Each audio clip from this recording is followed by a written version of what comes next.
Over the last year, I've been looking to improve my snooker technique and solve 5 underlying problems that I thought I'd never get rid of. Not only am I cueing the ball straighter, I'm striking the cue ball with less effort, so it's finally time to show you how it works.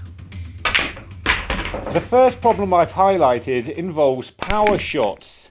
Striking the cue ball at speed caused unwanted body movement and for my cue to jump up in the air just like that. Both of these can result in mishitting the cue ball, a lack of control and ultimately missing the pot. And my first thought on how to deal with this wasn't necessarily the best. I initially tried to keep my head completely still and prevent my cue from jumping up in the air by forcing my chin down on it so I had nowhere to go.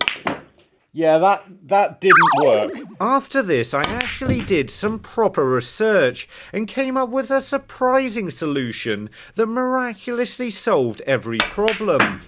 The real solution to this problem is backswing length, the amount you pull your cue back before striking the ball. If this is too short, then your cue is accelerating too quickly and it can cause you to jump up off the shot or your cue to jump up in the air. This occasionally requires you to bring your bridge hand a little bit further back, but the extra distance means the cue doesn't jump up in the air at all when you play the shot because it's accelerating a lot more smoothly. This also prevents body movement, and I've found I can now play shots with about 90% power without any risk of me moving on them. Increasing the distance gives the cue more time to accelerate and reduces unwanted body motion. It's also possible to have a backswing length that's too long and makes the slower shots difficult to control.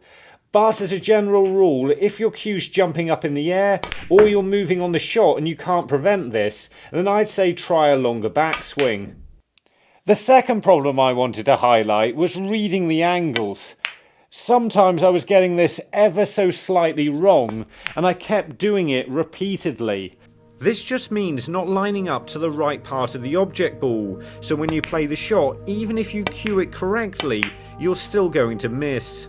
And if this is the problem, the best thing you can do is just walk round the table so you can look straight down the line of the shot, see where the white needs to hit the object ball in order to pot it, and make your way back, keeping your focus on where that point is on the red in this case. So I'm just focusing on where the white needs to hit the red.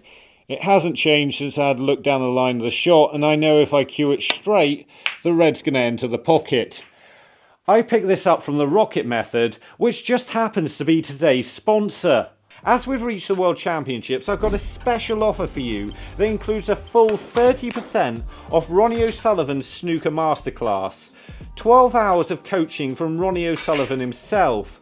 Just use the promo code BREAK30 and follow the link through to the website. As well as a 30% discount, everybody who subscribes before the 9th of May will be entered into a prize draw with a chance of meeting Ronnie in person. I look forward to teaching you everything I know on my ultimate snooker course.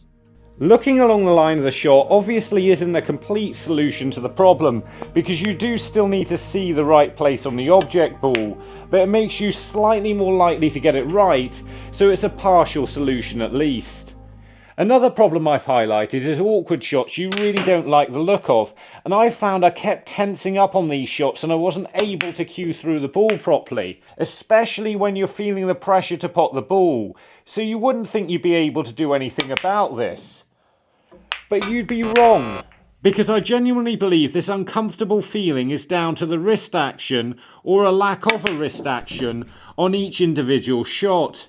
It felt like I looked into almost everything before I realised my wrist simply wasn't moving on the shot, and if your wrist stays static, then your arm can't go through properly, and you end up sometimes hitting at an angle with your arm popping out sideways like that. All that needs to happen with this one is your wrist flicks back like that somewhere on your backswing, because as long as it's done that, it'll automatically go through on your follow through and the right bits of your arm will move.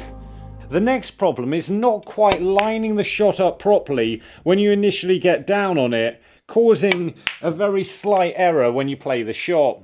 This will mean you haven't quite lined up the shot properly, or possibly you're putting some unwanted side on the cue ball without noticing. This one had the simplest solution, and it's when you get down on the shot here to just take an extra second to make sure you're striking the cue ball in the centre and look along the line of your cue and see where you're pointing towards the object ball. And if that's in the right place, so you know you can play the shot with a little bit more confidence. What this means is just taking an extra second here to make sure you're in the right position. It's not going to guarantee you pot every single ball, but it will make you a lot more consistent. The final problem I've had for the longest, but I think I've finally fixed it, and it involves timing and more importantly snatching at the shot. Now this just means when I pull the cue back, I very suddenly hit it like that without really pulling back, pausing, giving myself the time to hit through the ball with a smooth action. Luckily, I already had about 90% of the answer for this one, because once again, slightly lengthening my backswing has helped again, because it's meant that I can't actually snatch at the ball with a longer backswing. I also noticed on a lot of shots I was snatching at, my bridge arm was a little bit too straight, possibly because I'm now further away from the cue ball than I normally would be, but it meant I just kept snatching at the ball a little bit. And when I bent this cue arm in and got a little bit closer to the cue ball, this started becoming less of a problem again. At one stage last year, it felt like I was snatching at almost every shot I played, and it's amazing how much of a difference it can make just to put more of a bend in your elbow so you get closer to the cue ball, having a longer backswing on firmer shots you're playing so you strike through the ball smoother. In fact, it feels like I'm hardly ever going to snatch at the ball ever again. So this year I've heavily reduced, although not completely eliminated, body movement and the amount my cue jumps up in the air off the shot by slightly increasing the length of my backswing on the firmer shots.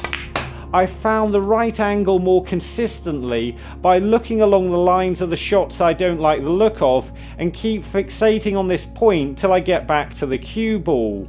I've reduced the amount my cue action is tensing up on shots by making sure my wrist is moving on each and every one of those shots. I've avoided some of the consistency errors I was having by giving myself just an extra second to make sure I'm in the right place when I initially get down on the shot. And I've also completely eliminated snatching at the ball, which is impressive because I was doing it more or less every shot about a year ago. And I've done this by making sure I've got a slightly increased elbow bend on every shot I play, but mostly again by making sure that I'm using enough backswing.